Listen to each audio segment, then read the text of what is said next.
Assalamualaikum warahmatullahi wabarakatuh. Waalaikumsalam warahmatullahi wabarakatuh. Afwan Abah, izin bertanya, bagaimana pandangan Abah terkait usulan dari salah satu bagian DPD RI untuk mengoptimalkan zakat dan wakaf dalam mendukung program makan bergizi gratis yang saat ini menjadi program pemerintah. Selain itu, apa saja batasan-batasan syariah yang perlu dijaga agar pengelolaan zakat dan wakaf tetap sesuai dengan ketentuan Islam?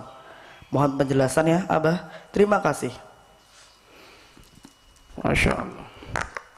Apa program makanan gratis mau diambilkan dari dana wakaf dan dana zakat? Baik. Mula-mula sebelum pemakaian dana zakat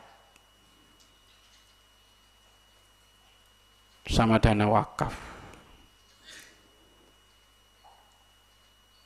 jangan bicara itu dulu. Di saat ada satu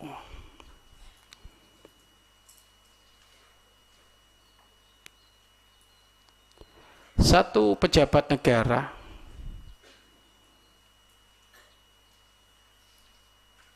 mencetuskan sebuah ide atau menjalankan sebuah ide, maka ide tersebut harus dimusyawarahkan semuanya. Tidak boleh ide itu hanya untuk kepentingan pribadi sebagai alat senjata agar supaya bisa jadi dua kali. Maka libatkan segala orang-orang yang penting, termasuk para ulama, para kiai, dan terbiasalah mendengar orang-orang yang berseberangan. Karena mendengar ide dari orang-orang yang seberangan ternyata itu menjadikan apa? Balance ya. Penyeimbang. Gitu loh. Biasakan kamu punya anak 10. Tiba-tiba anak 10 ngomong marhaba, marhaba, marhaba, marhaba. Tapi kamu harus dengar kepada dia, saya enggak. Coba kalau kayak gini. Kenapa? Itu penyeimbang. Agar kamu lebih memikir ke depannya, kalau ada apa-apa sudah tanggap. Ya, kita nggak ngomong masalah apa itu tadi itu. Kita ngomong kalau memang harus mencetuskan sebuah ide, maka ide itu harus dikaji ya dengan orang-orang yang ahlinya dan libatkan para ulama, para kiai. Nah itu. Lah, setelah itu memang muncul ide tersebut, apakah memang itu sangat dibutuhkan oleh warga, rakyat, desa tersebut, kampung tersebut? Memang itukah yang utama? Kalau memang itu yang utama, baru sekarang, oh ini memang yang paling utama yang dibutuhkan rakyat itu ini. Yang dibutuhkan rakyat itu ini. Lah, kalau sudah memang ini yang dibutuhkan oleh rakyat, maka ayo berbicara sumbernya dari mana. Karena ini programnya adalah untuk rakyat, maka rakyat itu ada dua, rakyat mampu sama rakyat yang tidak mampu. Apakah semuanya dikasih ataukah hanya khusus yang rakyat yang tidak mampu? Kalau rakyat yang tidak mampu alias fakir miskin, ya nggak masalah zakat itu. Tidak apa-apa. Malah ini lebih enak dikelola oleh pemangku sehingga nyampe lah kepada orang-orang yang berhak. Sehingga tidak akan ada apa? Kucelasan, tidak akan ada nilep-nilep karena sudah diambil oleh sang penguasa. Tetapi kalau sekarang tiba-tiba dipukul rata, mau yang mampu nggak mampu dapat program ini, ya nggak boleh tuh dari duit zakat, nggak boleh. Loh, masa yang biayain orang mampu zakat? Ya enggak ya. Orang mampu itu berhak mengeluarkan zakat. Jadi seperti itu.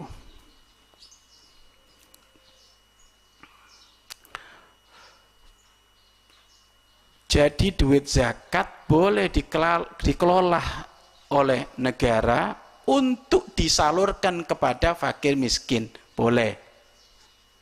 nggak apa-apa, malah lebih enak, lebih komplit data-datanya, ya kan? Tinggal klik gitu ketahuan ini.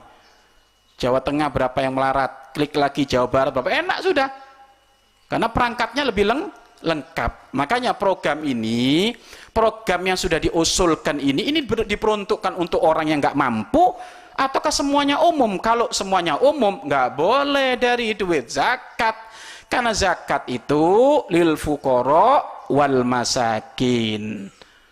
Ya, wabni sabil, ya kan ada sama niata asnaf 8 golongan yang berhak menerima zakat. Tapi kalau 8 golongan itu nggak ada, maka utamakan kepada fakir miskin. Sekarang wakaf, apakah boleh wakaf? Ya wakafnya wakaf apa itu? Ya kan, kalau wakaf produktif ya nggak masalah. Wakaf produktif itu dikembangkan, duitnya dikelola, dikembangkan untuk membiayai fakir miskin, nggak apa-apa, ya. Tapi kalau wakaf untuk masjid, wakaf untuk pondok pesantren, ya nggak boleh diwujudkan untuk menopang jatah bulanan mereka. Itu ya dipakai untuk ibadah, dipakai untuk apa? Untuk belajar, ya. Tapi kalau wakaf produktif ya boleh. Wakaf produktif berarti wakaf dikembangkan. Saya wakaf duit 1 miliar ya. Wakaf untuk usahanya fakir miskin, sok terserah.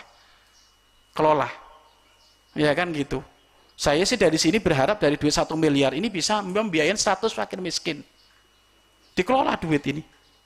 Nggak apa-apa. Kalau seperti itu. Ya kan? Dan memang kadang kita pun harus sesekali seperti itu. Daripada ngasih duitnya, kadang ya mohon maaf, dipakai sesuatu yang nggak penting.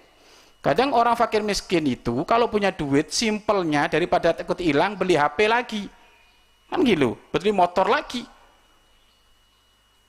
Sehingga nggak bisa ngambil yang penting seperti apa. Tetapi kalau diwujudkan, dikelola, maka dia dikasih ubar setiap bulan, dibiayain setiap bulan. Ini lebih enak. Daripada langsung dikasih 100 juta gitu, malah kadang apa ya, belanjanya sesuatu yang tidak penting gitu. Karena melihat duitnya banyak. Jadi intinya program yang dicetuskan oleh sang penguasa, sebelum mencetuskan itu dikaji semuanya, semua unsur diajak berbicara, kelayakannya, pantasnya memang apakah itu yang dibutuhkan oleh rakyat. Jika memang itu, maka ayo tentukan ini yang melarat ataukah yang mampu atau umum. Kalau umum maka duit zakat gak boleh, ya.